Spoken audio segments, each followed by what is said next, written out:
Hello friends, welcome to Riya's Kitchen Vibes. ഇന്നത്തെ recipe നാരങ്ങ അച്ചാറിൻ്റെതാണ്.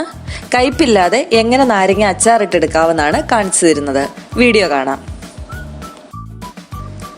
നാരങ്ങ ഒന്ന് ആവി കയറ്റി പുഴുങ്ങിയിട്ടാണ് അച്ചാറിടാൻ പോകുന്നത്. അതിനുവേണ്ടി ഇവിടെ ഒരു അപ്പച്ചമ്പിൽ കുറച്ച് വെള്ളം തിളപ്പിക്കാൻ വെച്ചിട്ടുണ്ട്. വെള്ളം ഒന്ന് തിളച്ച് വരുമ്പം ഒരു തട്ട് ഇറക്കി വെച്ച് അതിലേക്ക് നാരങ്ങ വെച്ച് കൊടുക്കാം. ഞാനിവിടെ 12 നാരങ്ങയാണ് എടുത്തിരിക്കുന്നത്. ചെറിയ നാരങ്ങയാണ്. ഇത് നന്നായിട്ടൊന്ന് വെന്ത് കിട്ടണം. ഞെക്ക് കൊണ്ടാൽ മതി, പൊട്ടിപ്പോവരുത്.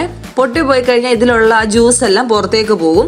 അങ്ങനെ ഉണ്ടാവരുത്. ഞെക്ക് കൊള്ളുന്നൊരു പരുവത്തിൽ നിർത്തണം. ഒരു 4-5 മിനിറ്റ് ആവി കയറ്റിയാൽ മതിയാവും. ഇനി ഇത് അടച്ചു വെച്ച് വേവിച്ചെടുക്കാം.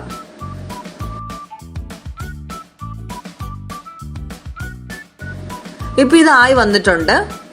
ഇനി ഇതിന്റെ ചൂട് പോയിട്ട് ഇത് നമുക്ക് ചെറിയ കഷ്ണങ്ങളായിട്ട് മുറിച്ചെടുക്കാം. നാരങ്ങ ഇവിടെ മുറിച്ചെടുത്തിട്ടുണ്ട്. ഞാൻ ഒരു നാരങ്ങ 6 കഷ്ണങ്ങളായിട്ടാണ് മുറിച്ചെടുത്തിരിക്കുന്നത്.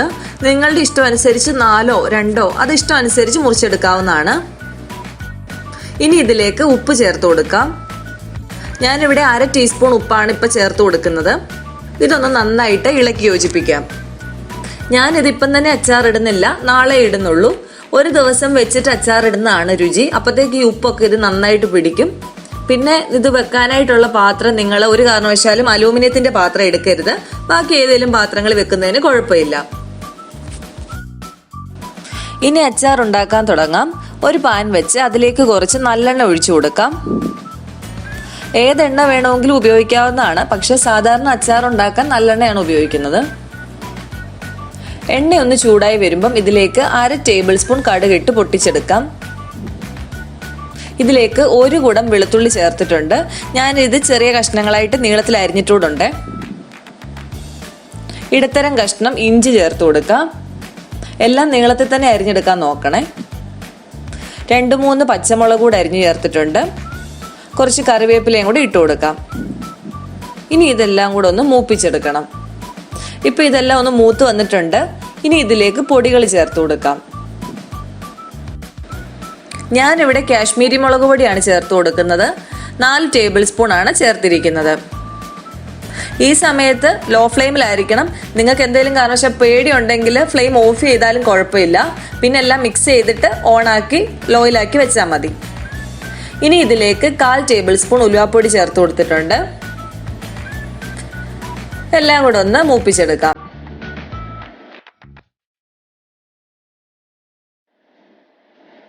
ഇപ്പൊ ഈ പൊടികളൊക്കെ ആയി വന്നിട്ടുണ്ട്. ഇനി ഇതിലേക്ക് വിനാഗിരി ഒഴിച്ചു കൊടുക്കാം. ഒരു 3-4 ടേബിൾ സ്പൂൺ വിനാഗിരി മതിയാവും.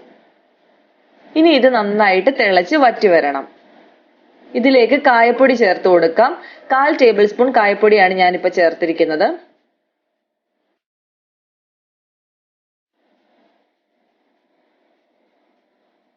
നന്നായി ഇളക്കി യോജിപ്പിച്ചിട്ടുണ്ട്. ഇനി ഇതിലേക്ക് മുറിച്ചു വെച്ചിരിക്കുന്ന നാരങ്ങ ചേർക്കാം. നാരങ്ങയിൽ നിന്ന് നന്നായിട്ട് തന്നെ ജ്യൂസ് ഒക്കെ ഇറങ്ങിയിട്ടുണ്ട്. അതും കൂടെ ഈ കൂട്ടത്തിൽ ഇടണേ. ഇനി എല്ലാം കൂടെ നന്നായിട്ടൊന്ന് മിക്സ് ചെയ്തെടുക്കാം.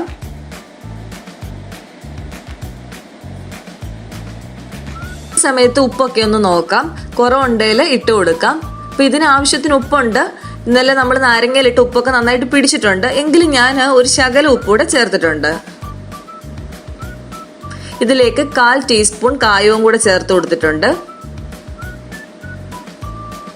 ഇങ്ങനെ ഏറ്റവും അവസാനം ഇച്ചിരി കായപ്പൊടി ചേർക്കുമ്പോൾ അച്ചാറിനൊക്കെ നല്ലൊരു മണമൊക്കെ കിട്ടും. അതിനുവേണ്ടിയാണ് ഇങ്ങനെ ചെയ്യുന്നത്. ഇനി ഇതെല്ലാം കൂടെ ഒന്നുകൂടെ മിക്സ് ചെയ്തെടുത്തിട്ട് ഫ്ലെയിം ഓഫ് ചെയ്യാം. നിങ്ങൾക്ക് 1-2 ദിവസം കഴിഞ്ഞിട്ടാണ് നാരങ്ങ എടുക്കാനുള്ളതെങ്കിൽ ഈ രീതിയിൽ തന്നെ അങ്ങ് വെച്ചാൽ മതി.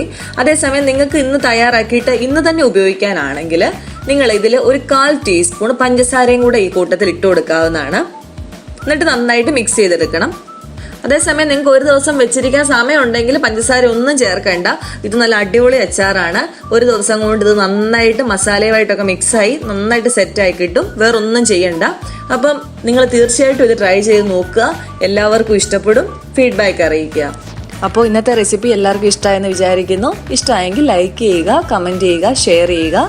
പിന്നെ നമ്മളുടെ ചാനൽ ആരെങ്കിലും സബ്സ്ക്രൈബ് ചെയ്തിട്ടില്ലെങ്കിൽ പ്ലീസ് സബ്സ്ക്രൈബ്. ഇനി ഒരു അടിപൊളി ഡിഷുമായിട്ട് നമുക്ക് കാണാം.